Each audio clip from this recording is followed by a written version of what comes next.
హిందువులు అతి పవిత్రంగా భావించే వైకుంఠ ఏకాదశి నాడు మీకు ఒక అతి పురాతన కట్టడాన్ని మీకు పరిచయం చేయబోతున్నాం.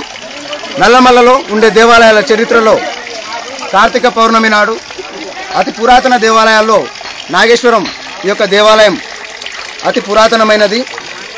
ఇది 1500 సంవత్సరాల క్రితం విష్ణుకుండిన రాజధాని మరియు చోళుల పరిపాలన కాలంలో దేవరకొండ రాజుల పరిపాలన కాలంలో ఇది ఒక ఆవిర్భవించిన ఒక గొప్ప దేవాలయం. కార్తీక పౌర్ణమి చివరి సోమవారం రోజున ఈ యొక్క వంకేశ్వరం మరియు పదర గ్రామస్తులు వచ్చి ఇక్కడ పూజా కార్యక్రమాలు నిర్వహించుకుంటున్నారు. ఇప్పుడు దేవాలయం యొక్క ఆవిర్భావం దీని యొక్క ఆవశ్యకత ఎలా ఉంటుందో ఇప్పుడు చూద్దాం. ఓకేనా చిన్నపల్లి?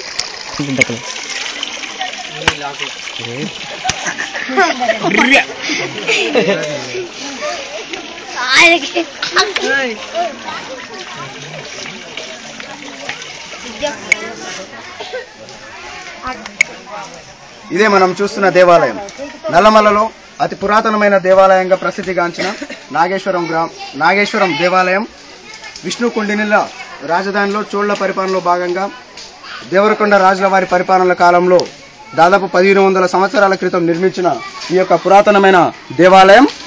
ఈ దేవాలయానికి చాలా చరిత్ర ఉంది.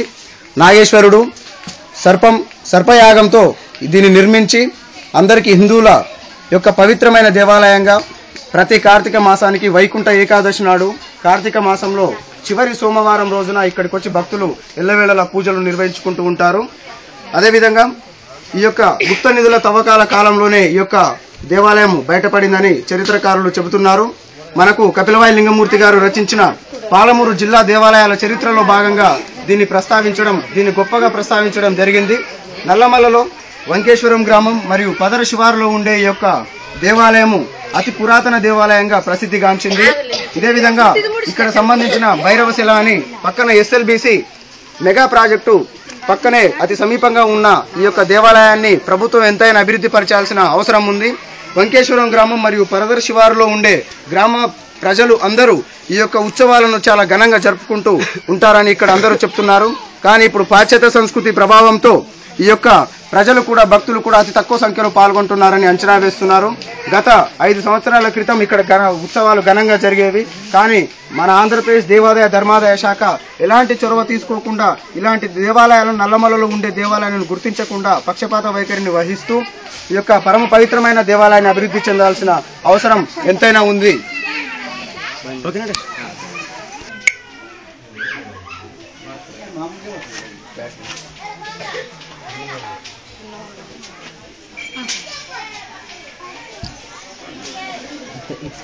ఇగో మనం చూస్తున్నాం ఇక్కడ మహిళలు చాలా శ్రద్ధతో దీపారాధన కార్యక్రమాన్ని చేపడుతున్నారు.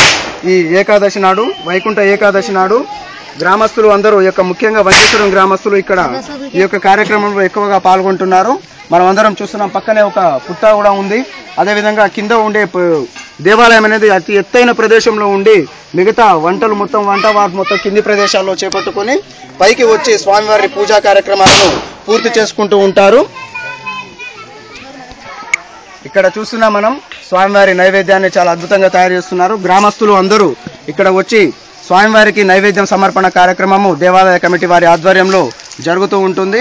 అందరూ చాలా కలిసిమెలిసి ఈ యొక్క కార్యక్రమాన్ని నిర్వహిస్తూ ఉంటారు. ముఖ్యంగా ఒక వంశానికి చెందిన ఒక దైవభక్తులు అని దీనికి ప్రసిద్ధిగాంచినారు. ఇక్కడ ఉండే నల్లమల్ల అడవుల్లో ఉండే ఒకనొక తెగకు చెందిన వారు ఈ యొక్క కార్యక్రమాలను ప్రతి ఏటా కార్తీక మాసము చివరి సోమవారం రోజున ఈ యొక్క స్వామివారి నైవేద్యాన్ని ఏర్పరిచి భక్తులకు సరియైన ఏర్పాట్లను చేకూరుస్తున్నారు. ఇక్కడ మనం చూస్తున్న నీళ్లు చాలా అద్భుతమైనవి, పవిత్రమైనవి, కలుషితం లేనివి. ఉమామహేశ్వర క్షేత్రంలో ఏ విధంగా అయితే ఒక గుండంలో ఒక నీళ్లు పూర్తి చేయబడి ఉంటాయో దానికంటే ఎక్కువగానే ఇక్కడ ఎండాకాలం అని లేదు, చలికాలం అని లేదు, ఏ కాలంలో అయినా నీళ్లు ఇక్కడ పుష్కలంగా దొరుకుతాయి. ఇక్కడ ఉండే కొన్ని లక్షల జీవరాశులకు ఈ నీరు జీవనాధారాన్ని అందిస్తుంది. ఈ నీరుకు ప్రత్యేకత ఏంటంటే మనకు పక్కన కనిపిస్తుంది స్వామివారి దేవాలయము కుడి పక్కన నుండి ఈ యొక్క నీళ్లు స్వామివారిని అభిషేకిస్తూ కిందికి వెళ్ళిపోతుంటాయి. ఈ నీరు ప్రత్యేకంగా ఒక వాగులో కలిసి కృష్ణానది పరివాహక ప్రాంతంలో కలుస్తుంటాయని అంచనా వేస్తున్నాం మనం. ఇది కృష్ణానది పరివాహక ప్రాంతంలో ఉండే నల్లమల్ల అడవుల్లో ఇలాంటి దేవాలయాలు ఎన్నో ఉన్నాయని మనకు తెలియజేస్తున్నాం. మనం చూస్తున్నాం ఇక్కడ నాగేశ్వరము, ఇక్కడ ఒక పెద్ద పుట్ట ఉంది. ఇక్కడ ఈ కార్తీకము పండుగ సందర్భంగా ఇక్కడ మహిళలు చాలా అద్భుతంగా దీన్ని డెకరేట్ చేశారు. ఒక సహజంగా ఒక పూలమాలను చెట్లో దొరికే అడవి నల్లమల్ల అడవుల విశిష్టతను తెలియజేస్తుంది. ఈ యొక్క దండకు చాలా ప్రత్యేకత ఉంది. అదేవిధంగా నాగేశ్వరం వారికి దీపారాధన, నాగేశ్వరుడు పుట్టలో నుంచి వస్తాడని భక్తుల యొక్క నమ్మకం.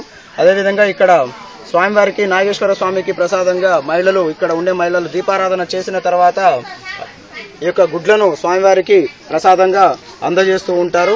భక్తుల యొక్క కోరికలను తీర్చడానికి, ఒకవేళ ఎవరైనా కానీ భక్తులు ఒక కోరికలు ఉన్నవాళ్ళు, పిల్లలు కాని వాళ్ళు కానీ ఇక్కడికి వచ్చి ప్రతిష్ఠిస్తే పిల్లలు అవుతారని ఇక్కడ యొక్క భక్తుల యొక్క ప్రగాఢ విశ్వాసం.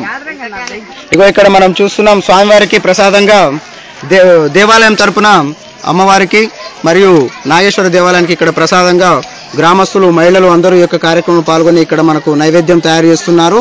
ఆ తర్వాత వీళ్ళు వనభోజనాలు చేసి వీరు సాయంత్రం వరకు వీరి యొక్క స్వగ్రామానికి చేరుకుంటారు. ఇక్కడ ఈ యొక్క కార్తీక పౌర్ణమి సందర్భంగా వైకుంఠ ఏకాదశిలో కొన్ని వందల కుటుంబాలు ఇక్కడ వచ్చి వనభోజనాలు కంప్లీట్ చేసుకుంటా ఎవరెన్ని పనులున్నా ఈ యొక్క కార్తీక పౌర్ణమి చివరి సోమవారం రోజున ఎంతో మంది మహిళలు ఒక గుడి చుట్టుముట్టు కింద ఉండే ప్రదేశాలలో వంట కార్యక్రమాలను పూర్తి చేసుకుంటూ స్వామివారికి అత్యంత భక్తిభావంతో ఈ యొక్క నైవేద్యాన్ని సమర్పిస్తున్నారు. ఇక్కడ మనం చూస్తున్నాం, ఇక్కడ ఒక చిన్న జలపాతం కనిపిస్తుంది. ఈ యొక్క నాగేశ్వర దేవస్థానానికి విచ్చేసే భక్తులు ఇక్కడనే స్నానం చేసి స్వామివారిని దర్శించుకోవడానికి అక్కడ మనకు ఇక్కడ నుంచి కనిపిస్తున్న ఒక చెట్ల మధ్య నుంచి కనిపిస్తున్న దేవాలయముకి దర్శనానికి వెళుతుంటారు. అదేవిధంగా ఈ యొక్క నాగేశ్వరం దేవస్థానంలో ఈ స్నానాలు చేసే జలపాతము కిందనే భారీగా ఒక లొకేషన్స్ ఉన్నాయి. ఒక సుందరమైన అడవులు, నల్లమల్ల అంటేనే ఒక సుప్రసిద్ధమైన అడవులకు ప్రసిద్ధి. ఇదే విధంగా ఇక్కడ కూడా కొంతమంది మహిళలు కానీ అందరూ కానీ ఇక్కడ వంట వార్పు కార్యక్రమాలను చేసుకొని స్వామివారికి నైవేద్యం సమర్పించడానికి ప్రయత్నిస్తున్నారు. మనం ఇక్కడ చూస్తున్నాం, దీనిపైకి లొకేషన్స్, అడవులు, చెట్ల మధ్యన ఉండి ఒక నాగేశ్వరం అనేది ఒక గొప్ప దేవస్థానంగా ఇక్కడ స్థానికులు భావిస్తుంటారు. నెక్స్ట్ ఇది నాగేశ్వరం ఆలయం యొక్క చరిత్ర. భక్తులు కింద స్నానాలు మరియు నైవేద్యం కార్యక్రమాలను పూర్తి చేసుకుని ఇక్కడ వచ్చి భక్తులు అత్యంత భక్తి శ్రద్ధలతో స్వామివారి దర్శనాన్ని చేసుకుంటూ ఉంటారు. ఈ యొక్క నాగేశ్వరం గ్రామానికి చేరుకోవడానికి వంకేశ్వరం గ్రామం నుంచి మరియు పదర గ్రామం నుంచి మంచి రహదారులు లేకపోవడంతో భక్తులు కూడా మరికొంతమంది రాలేకపోతున్నారు. ఇలాంటి దేవాలయాలు నల్లమల్ల ఒక అటవీ పరివాహక ప్రాంతంలో, కృష్ణానది పరివాహక ప్రాంతంలో ఇలాంటి దేవాలయాలు ఎన్నో ఉన్నాయి. వీటన్నిటిని అభివృద్ధి పరచాల్సిన అవసరం మన యొక్క ప్రభుత్వానికి ఎంతైనా ఉంది. గ్రామస్తులు కూడా కలిసిమెలిసి ఈ యొక్క కార్యక్రమాలను అంగరంగ వైభవంగా జరుపుకునే అవకాశం ఎంతైనా ఉందని ఈ విధంగా తెలియజేస్తున్నాం.